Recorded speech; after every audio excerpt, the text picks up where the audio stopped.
El aborto es un tema conflictivo porque está politizado y esto conlleva que 25 millones de mujeres recurran a abortos ilegales al año en todo el mundo. Este problema se ha agudizado en la pandemia por las limitaciones sanitarias.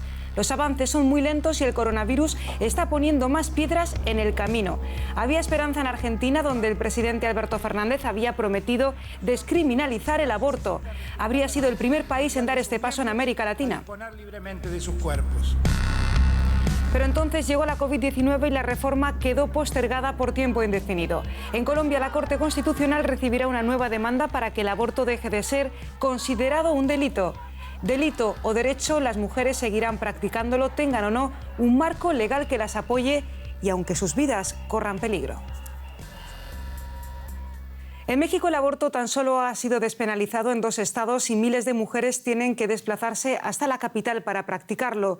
Un proceso dificultado durante la pandemia por las restricciones sanitarias y por el cierre de la mitad de las clínicas públicas. Glenda está embarazada, pero afligida porque su feto tiene una malformación congénita por la cual el bebé nacería muerto en estado vegetativo. Estas complicaciones ponen en riesgo la vida de esta joven de 25 años. Con su pareja se gastaron todos sus ahorros en pruebas para poder operarlo aún en su vientre y salvarlo, pero resultó imposible. Los médicos le recomendaron interrumpir su embarazo. Ha sido bastante desgastante porque nos hemos endeudado demasiado y tanto emocionalmente, muy difícil. Fue una decisión demasiado difícil porque era un bebé deseado. En Veracruz, donde reside la pareja, el aborto por esta causa está prohibido. Por ello tuvieron que venir a Ciudad de México, uno de los 2 estados en todo el país donde es legal interrumpir el embarazo por malformaciones congénitas después de 12 semanas. Glenda ya tiene 22 semanas de embarazo. Por la urgencia, prefirió acudir a una clínica privada. Debido a los obstáculos legales, se estima que cada año cerca de 1 millón de mexicanas deben recurrir a abortos clandestinos.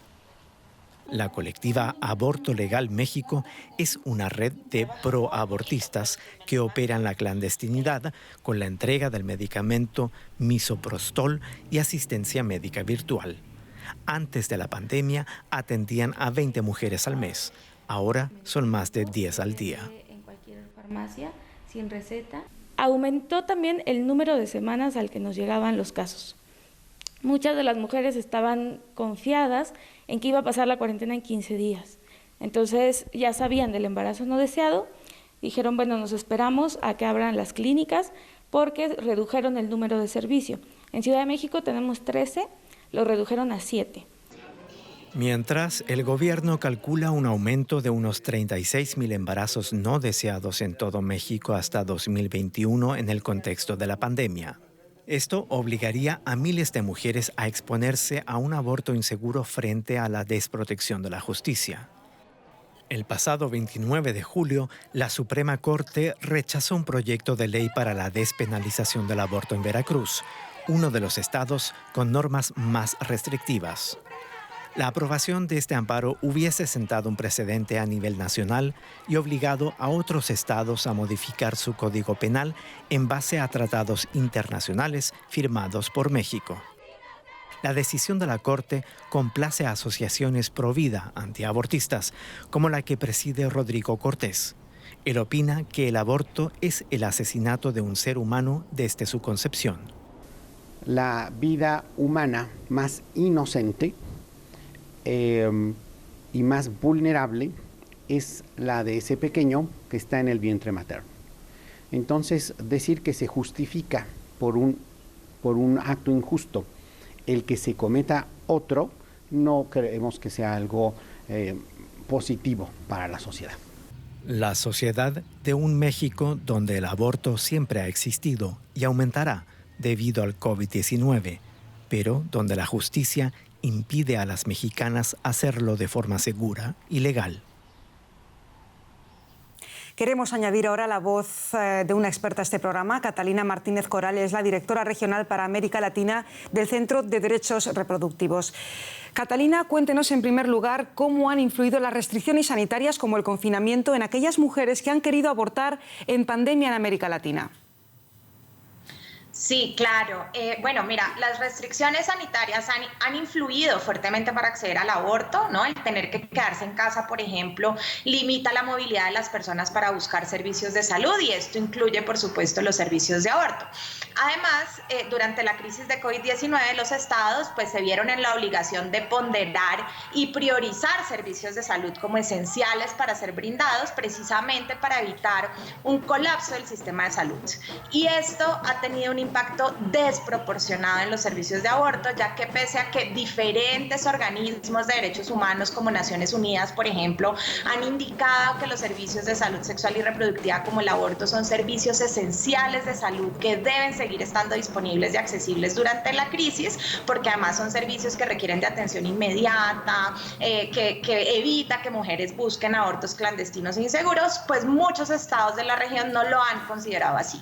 Entonces las mujeres que ya de por sí históricamente hemos enfrentado barreras para acceder al aborto en América Latina, pues ahorita estamos encontrando mayores obstáculos durante la pandemia. Tenemos reportes de casos de denegaciones o suspensión de servicios en diferentes países o en algunos hospitales e inclusive reportes de recortes de suministros de misoprostol y mifepristona, que son los medicamentos para acceder al aborto. Y yo para cerrar esta respuesta diría solamente que inclusive en aquellos países en donde sí se ha considerado el aborto como un servicio esencial, ¿no? Y se han empezado a ofrecer servicios de telemedicina para acompañar abortos en casa, vemos que no todas las mujeres pueden acceder porque no tienen la tecnología requerida. Recordemos que más de la mitad de la población en la región no tiene acceso a internet, entonces esto hace que se incremente una situación de desigualdad para acceder a servicios de aborto.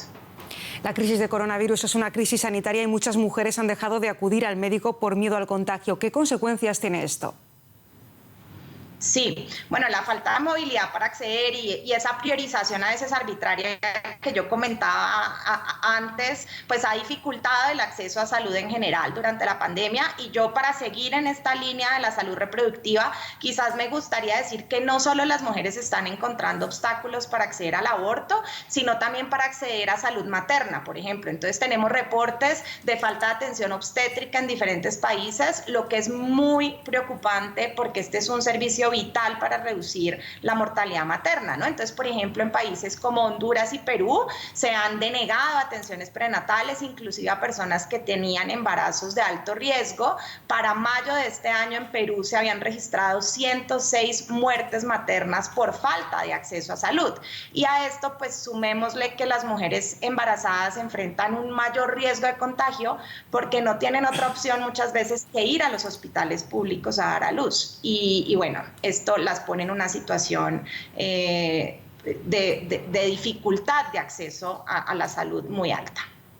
Catalina Martínez Coral es la directora regional para América Latina del Centro de Derechos Reproductivos. Catalina, muchas gracias por esta entrevista, por haber participado en nuestro especial de coronavirus. Muchas gracias a ustedes por invitarme. Las restricciones impuestas por la pandemia afectan sobre todo a los más vulnerables, a los niños que no pueden ir al colegio, a las personas con pocos recursos que acaban en la calle porque no pueden pagar más un alquiler, o a las mujeres víctimas de género que han terminado encerradas entre cuatro paredes con sus verdugos. En Argentina, las asociaciones que atienden a estas mujeres denuncian que el confinamiento ha incrementado la violencia doméstica y que el gobierno de Alberto Fernández no ha pensado en ellas. Una imagen nada frecuente. Buenos Aires desierta, sin autos ni buses. La ciudad se quedó vacía durante el tiempo que duró el confinamiento. El confinamiento dictado el 20 de marzo ha tenido una consecuencia muy grave, el aumento de la violencia doméstica. Claudia Acuña lucha contra los femicidios y organiza todos los años una marcha frente al Congreso que este año se suspendió por el coronavirus. El encierro con tu golpeador, el encierro con tu abusador, el encierro con tu violador es obviamente una cuestión que tenía. Hace 5 años, muchas argentinas como Claudia marcaron un hito. Fundaron el movimiento Ni Una Menos para luchar por la igualdad de género y contra la violencia machista. Centenares de miles de mujeres salieron a las calles en las mayores protestas de este tipo de la historia argentina. Desde entonces, el movimiento ha ganado peso e influencia política. La hija de Marcela Morera, Julieta Mena, fue asesinada por su novio en 2015. Marcela subraya el peligro que implica la cuarentena para muchas mujeres. El aislamiento hace que la mujer esté conviviendo 24 horas del día con el violento. Ese aislamiento que el violento quiere lograr, necesita lograr para cumplir con su cometido, en estos momentos es obligatorio. Marcela va a todas las marchas contra la violencia de género con sus zapatos morados, un símbolo de la protesta.